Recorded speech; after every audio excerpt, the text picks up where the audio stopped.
ഇങ്ങനെ നിങ്ങൾ തട്ടിപ്പിനിരയാവാണെങ്കിൽ നിങ്ങൾക്ക് ഒരു പരിധിവരെ സംരക്ഷണവും നൽകുന്ന ചില കാര്യങ്ങളുണ്ട്. അവയിൽ ഒന്നാണ് limited liability close.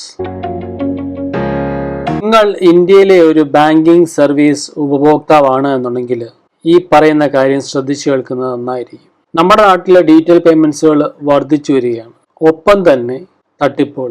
National crime reporting പോർട്ടലിന്റെ കണക്ക് പ്രകാരം 2021 2.6 ലക്ഷം, അതായത് ഏകദേശം 551 കോടി രൂപ മൂല്യമുള്ള തട്ടിപ്പുകൾ നടന്നു എന്നുണ്ടെങ്കിൽ, റിപ്പോർട്ട് ചെയ്യപ്പെട്ടു എന്നുണ്ടെങ്കിൽ 2025 ആയപ്പോഴത്തേക്ക് അത് 28 ലക്ഷമായി.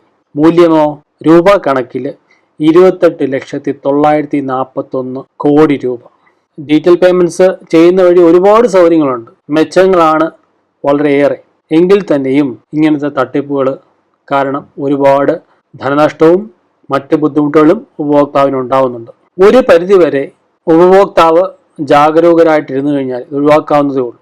ഒപ്പം തന്നെ ഇങ്ങനെ നിങ്ങൾ തട്ടിപ്പിനിരയാവാണെങ്കിൽ നിങ്ങൾക്ക് ഒരു പരിധിവരെ സംരക്ഷണവും നൽകുന്ന ചില കാര്യങ്ങളുണ്ട്. അവയിൽ ഒന്നാണ് limited liability close. Limited liability of A customer രണ്ട് രീതിയിലുണ്ട്. Limited liability of A customer എന്ന് പറയുമ്പോഴത്തേക്ക് ഉപഭോക്താവിൻ്റെ പരിമിതമായ ബാധ്യത.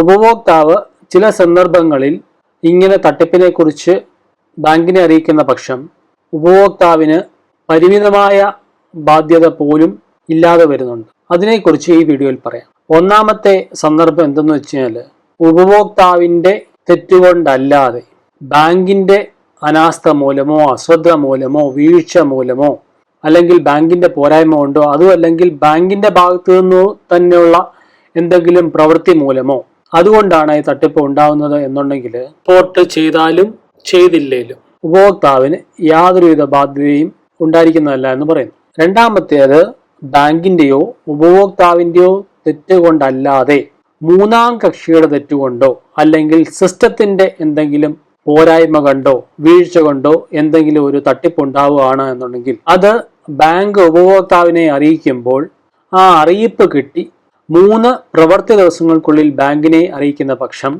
അപ്പോഴും ഉപഭോക്താവിന് ബാധ്യത ഇല്ലാതെയാകുന്നു. ഉപഭോക്താവിൻ്റെ കയ്യിൽ നിന്നും തട്ടിപ്പിന്റെ ഭാഗമായിട്ട് കാശ് നഷ്ടപ്പെട്ടു എന്ന് കരുതുക. അങ്ങനെയെങ്കിൽ ബാങ്കിന് തട്ടിപ്പിൽ നഷ്ടപ്പെട്ട തുക ഉപഭോക്താവിൽ നിന്നും ബാങ്കിന് അറിയിപ്പ് ലഭിച്ച പക്ഷം 10 പ്രവൃത്തി ദിവസങ്ങൾക്കുള്ളിൽ ആ തുക തിരികെ നൽകാവുന്നതാണ്. അതും ഇൻഷുറൻസ് ക്ലെയിം ഉണ്ട് എന്നുണ്ടെങ്കിൽ അതിൻ്റെ തീരുമാനത്തിന് കാത്തു നിൽക്കാതെ തന്നെ അത് തിരികെ നൽകാവുന്നതാണ്.